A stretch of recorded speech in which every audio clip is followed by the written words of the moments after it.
Spiritual Warfare Part 11.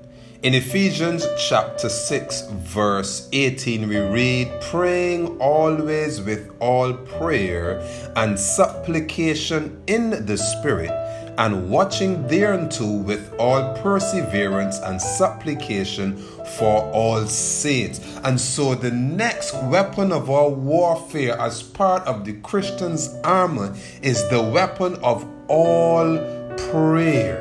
And we must understand that prayer is our covering of protection. And because it's a covering of protection, Ephesians chapter 6 verse 18 tells us how to do it.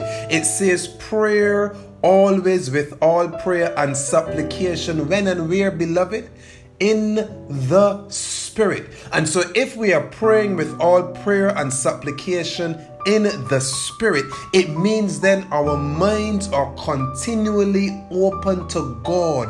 Our level of awareness, our level of consciousness that God is present in our life is at full 100, beloved. And so we are encouraged as part of our arsenal, as part of the weapons of our warfare, to continually pray in our spirit. So our minds are continually open to receiving messages from God. Our minds are continually open to communicating with God. So we are always praying in our spirit. And as we are praying in our spirit continually to God, before God, it is our covering of protection.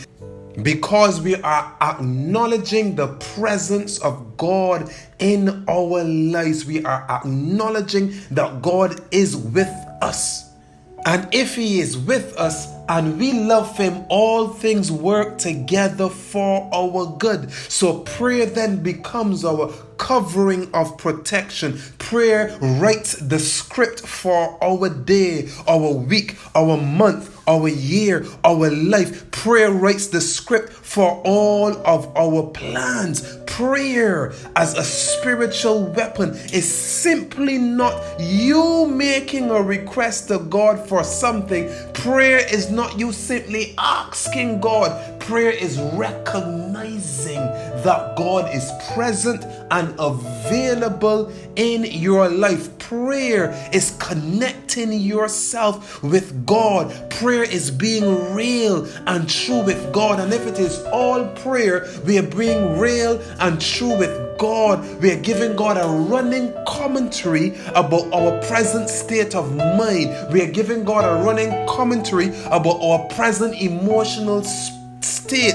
This is what it talks about, what it means when it talks about all prayer, making supplication in the Spirit with all prayer. So we're giving God a running commentary. Everything that happens to us, we relay our emotional, mental state to God. We keep that communication open. We keep that valve of communication open so that God's valve of grace would not diminish but only increase in our life, beloved. Prayer is you being real and true with God. Prayer is the act of the soul reaching out and connecting with the infinite. Prayer is you talking to God as a friend who is your helper, who is your counselor, who is your teacher, who is your guide. And so as a spiritual weapon, keeping your spirit open to God at all times enables you to fight in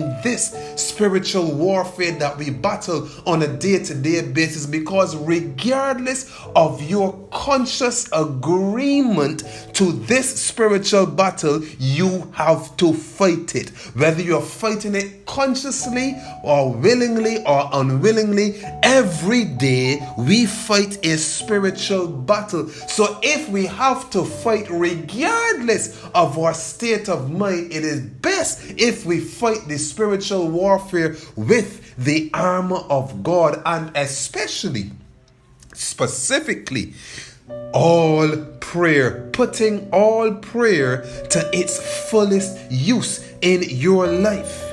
So practice keeping that running conversation with God going on in your heads, beloved.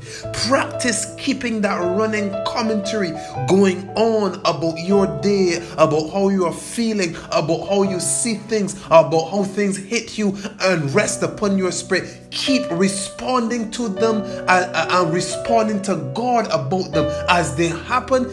Take it to God as they occur in your life. Mention it to God in prayer in your spirit. Keep your channel open. Do not close it, beloved, because we have to fight in this warfare regardless. And all prayer means that you allow the thought that God is listening to you to be the resident consciousness of your being. So that's the thought that is behind all of your thoughts, that God is present with you. He is there with you. This is why 1 Thessalonians 5:17 says, pray without ceasing. It means you're putting all prayer to use.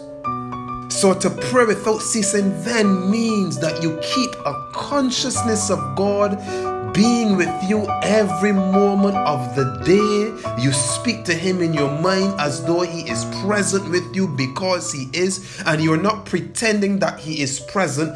Prayer recognizes the presence of God. Prayer also invokes the presence and the power of God in your situation and over the affairs of your life. Prayer gives God permission to move on your behalf, because God does not force himself into your experience. God does not force himself into your life's affairs. And so we must request the presence of God to be active. It's there, but you want the presence of God to be active and working in your favor and working on your behalf. So all prayer, beloved, keeps the temptations of the enemy in your mind. It keeps them suppressed and surrendered to God. But go back to Ephesians chapter 6, and it continues in verse 18 by saying, watching thereunto with all perseverance and supplication for all saints. And this is why 1 Samuel 12:23, Samuel told the Israelites, moreover, as for me, God forbid that I should sin against the Lord